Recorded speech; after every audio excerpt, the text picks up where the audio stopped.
Phone দিল রে chairman সাহেব। হ্যাঁ চেয়ারম্যান সাহেব। হ্যাঁ ও কোথায় যাবো? স্কুলের ওই পাশে? ও আচ্ছা আচ্ছা ঠিক আছে চেয়ারম্যান সাহেব, ঠিক আছে ঠিক আছে, আমি আসতেছি। ঠিক আছে, আসসালামু আলাইকুম। আসতেছি, আমি আসতেছি।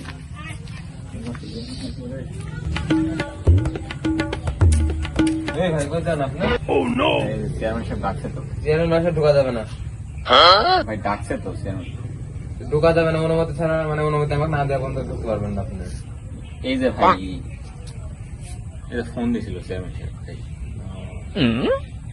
যান, কিন্তু একটা কথা, চেয়ারম্যান সাহেব ডাকছে আপনি, তাহলে অবশ্যই তো কিছু ভালো জিনিস দিবে। যাই হোক, যার সময় কিছু দিয়ে যায় না। আচ্ছা ঠিক আছে ভাই, দেখি চেয়ারম্যান সাহেব কি দেয়। চেয়ারম্যান সাহেব আইছিলাম তো, সামনে আয়।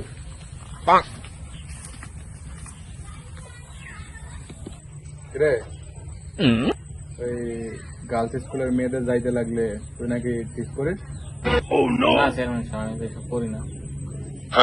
তাইলে গার্লস স্কুলের হেডমাস্টার যে আমারে বিচার দিল তুই নাকি ওই মোড়েপুর দাঁড়ায় দাঁড়ায় টিস করিস? আমার তো ফোন দিছিল কিছুক্ষণ আগে।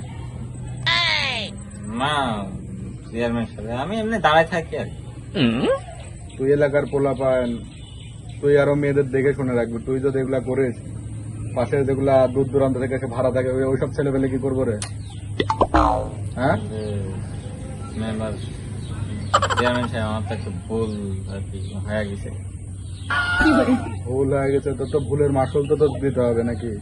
তুই এগুলা করবি আর গ্রামের মানুষগুলা মানে তোর যদি গ্রামের মানুষ মিলাই যদি গণপিটনে দেয় তুই কি করবি রে? তোর ঠেকাবে কে? আর হবে না চেয়ারম্যান সাহেব। তোর অন্যায় অত্যাচার দিন দিন এই গ্রামে কিন্তু বেড়েই চলেছে, ঠিক আছে? তোর যদি এখন থাপড়ায় তোর কে ঠেকাবে রে? হ্যাঁ না চেয়ারম্যান সাহেব তোর যদি এখন আরেক তোর থাপড়া নেই উঠিস।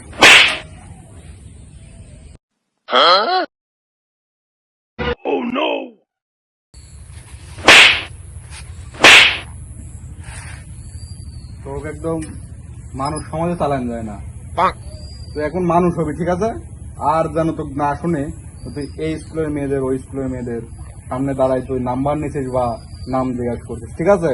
তোর যেন মনে যেন থাকে। যাক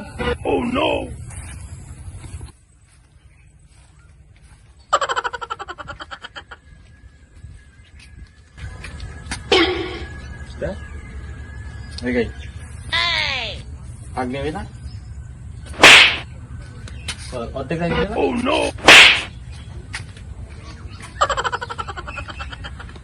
আহা আমি পারি না, আর পারি না, আমি কেন মরি না।